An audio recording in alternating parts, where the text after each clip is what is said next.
अशोक के फूल पाठ चल रहा था और गद्यांश हम ले रहे थे। तो अगला गद्यांश आज लेते हैं। अशोक को जो सम्मान फूट उठता था। पहला प्रश्न है, संस्कृत के किस कवि ने अशोक को सम्मानित किया? उत्तर है कवि कालिदास ने। अगला सवाल, किस फूल की सुंदरता के कारण सुंदरियां उन्हें अपने कानों का आभूषण बनाती हैं? उत्तर है अशोक के फूल की सुंदरता के कारण। अगला सवाल, प्रस्तुत गद्यांश में लेखक का उद्देश्य क्या है? उत्तर है अशोक के फूल की तत्कालीन समाज में सम्मानित स्थान दिलाना।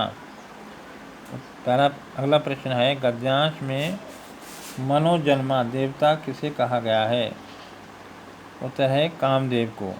गद्यांश का संदर्भ लिखिए, इसको स्वयं करना है।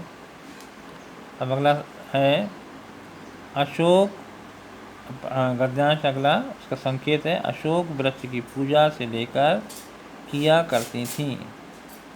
अब देखिए, अशोक की पूजा किसकी देन है? उत्तर है गंधर्वों और यक्षों की।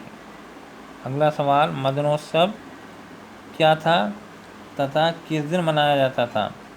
उत्तर है गंधर्व देवता की पूजा को मदनोत्सव कहते थे। यह उत्सव त्रयोदशी को होता था। प्रश्न है, इस उत्सव का वर्णन कहाँ मिलता है? उत्तर है मालविकाग्नि मित्र तथा रत्नावली में। अगला प्रश्न है, राजघरानों में रानी क्या किया करती थीं?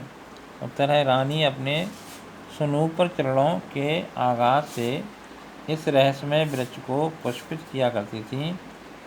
पाठ तथा लेखक का नाम बताइए, इसे स्वयं करना है।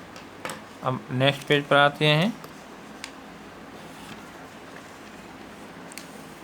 इस पेज पे जो गद्यांश दिए हुए हैं, इन गद्यांशों को आपको स्वयं करना है, ये नहीं होमवर्क में है। अशोक का वृक्ष से लेकर धूमधाम भी मिट गई। प्रश्न नंबर 1, लेखक ने प्रस्तुत गद्यांश में किसकी प्रशंसा की है?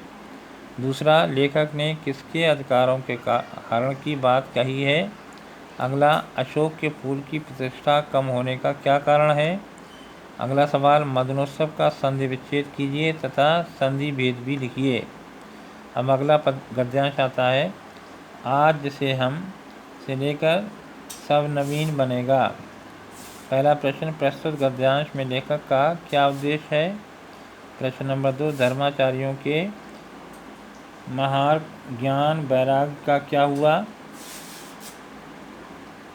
अगला सवाल, मध्ययुगीन राशि से लेखक का क्या तात्पर्य है? अगला सवाल, निम्न शब्दों के विलोम लिखिए, वैराग्य, नवीन, मोहक। अगला सवाल, निम्न शब्दों के अर्थ लिखिए, मादक, अनुकरण, कंकाल। इस तरीके से ये पाठ आपका समाप्त हुआ।